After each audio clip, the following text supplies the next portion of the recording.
Evinrude Johnson 5.5 horsepower and 7.5 horsepower were introduced in 1954. The 5.5 horsepower is produced with some modifications to 1959. The 7.5 horsepower is discontinued in 1958. They had very smooth and elegant design with variety of different colors and nice decals. Today these motors are antique and collectible, but don't be surprised if you see them on the lake daily used. Both motors are two-cylinder, two-stroke with forward neutral and rear gears. The motors are very innovative for its time and their base concept is used for many and different horsepower outboards for next decades. The magneto ignition is points and condensers with high voltage coils located under the flywheel. On these motors, all the points are set at 0.020 inches. If the points are really pitted, that is a sign that the condenser is not performing to capacity. If this is the case, then it is recommended to replace them, along with the condenser. The one thing that does wear is the points rub bar if it has not been lubricated. Coils. This motor's coils are mounted on the timing plate under the flywheel. The coils, especially those in the 1960s motors, have a reputation for cracking and allowing moisture in and then starting to break down, creating problems. If the coils have cracks that you can see, they maybe also have cracks below which could be allowing electricity to short out to the plate. Carburetor. The carburetor is the basic simple standard unit with adjustable idle and main jet style and fuel filter with glass cover. In these motors you will not find fuel pump. The fuel is delivered from pressurized tank pumped up from the motor. This is a very delicate fuel delivery system. In case of any leak, the motors are going to suffer for fuel. Sometimes in the 1960s, this fuel system is going to disappear forever from the production line and the vacuum fuel pump will dominate. Some of these motors later are going to be modified with external vacuum pump with variable success. In low and middle RPM, the motors will work fine, but on high RPM the vacuum pump resonates and fail to deliver appropriate amount of fuel. This is tested and proven with pressure vacuum gauge. More successful conversion is with 12-volt automotive fuel pump powered from trolling motor battery. Throttle control.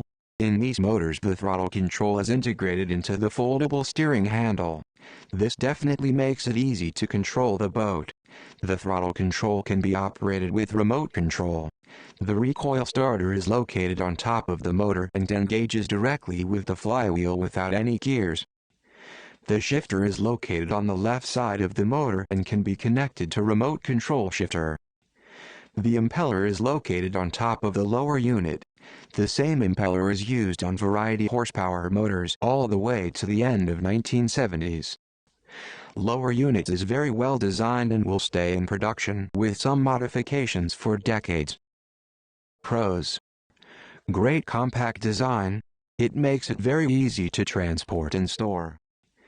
The weight for the 5.5 horsepower is 47 pounds and the weight for 7.5 horsepower is 56 pounds.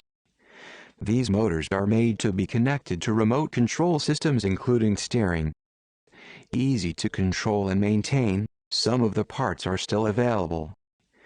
The original pressurized gas tank can be rebuilt. Parts are available.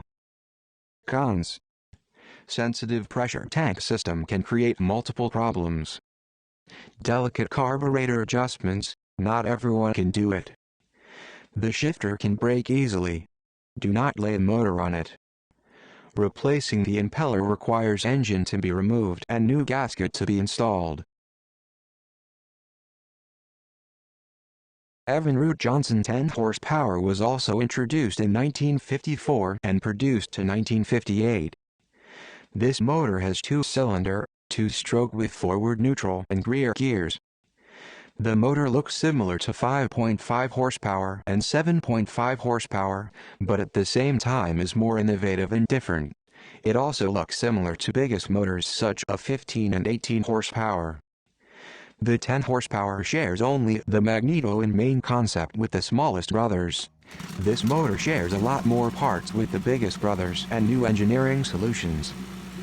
The magneto design, problems. Maintenance and repairs are identical with 5.5 horsepower, only the flywheel size is different. Carburetor.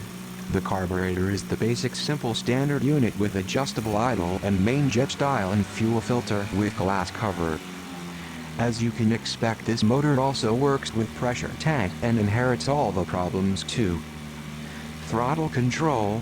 In these motors the throttle control is integrated into the foldable steering handle too. This definitely makes it easy to control the boat. The throttle control can be operated with remote control. The recoil starter is located on top of the motor and engages directly with the flywheel without any gears. The shifter is located on the left side of the motor and can be connected to remote control shifter. Here you're going to find one of the first safety steps made regarding engine starting. If the motor is on gear, the shifter restricts the engine from accidental starting. This is made to prevent falling overboard if the motor is started on gear. The impeller is located on top of the lower unit.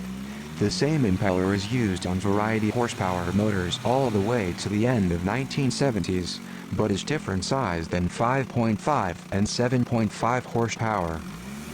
Lower units is very well designed and will stay in production with some modifications for decades. In this model, replacing the impeller is way easier.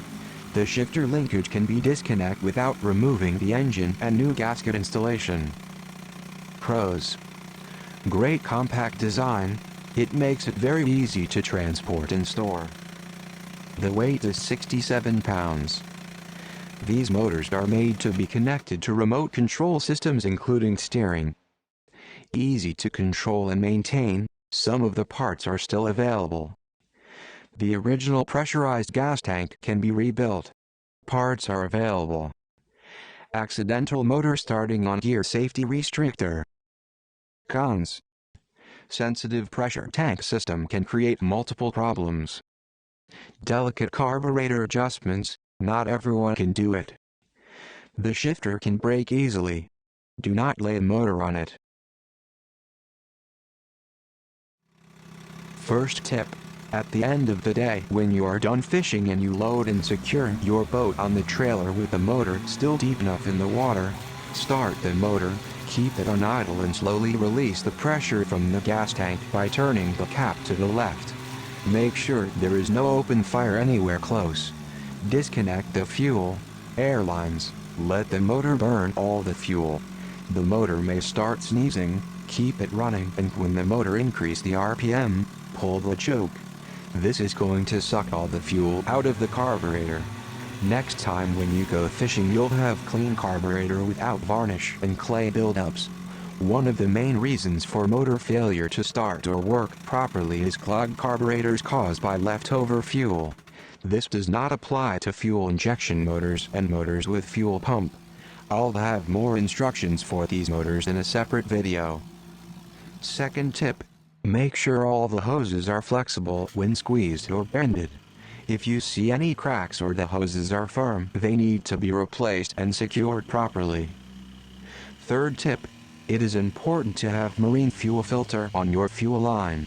This is going to prevent any particles to clog your carburetor. Fourth tip. Make sure your fuel tank is stored properly. All metal and plastic fuel tanks must be stored at a shady and dry place, away from fire hazards. Fuel tank cap or vent must be loose, so the gas tank does not shrink or expand. This is very important for the plastic tanks. Add fuel stabilizer to keep the fuel fresh for next couple of months.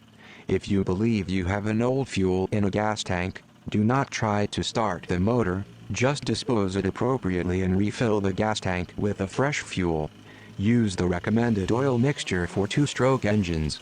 Check regularly your prime pump for cracks and if it's necessary replace it with a new one.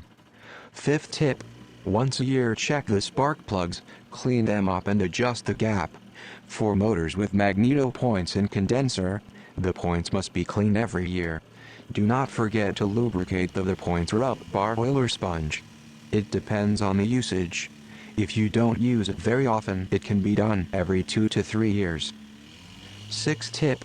The impeller must be replaced every year if you keep the motor in very hot and sunny climate. especially if the motor is outside on a direct sunlight. For any other weather conditions you can replace it every other year. The recoil starter must be pulled out at least once a month no matter of climate conditions. This will help the impeller fins not to lose their memory. If you are doing it by hand directly on the flywheel, please remember to go in clockwise direction. 7th tip. Check regularly lower unit oil level. If you find white oily emulsion, it's time to replace your seals.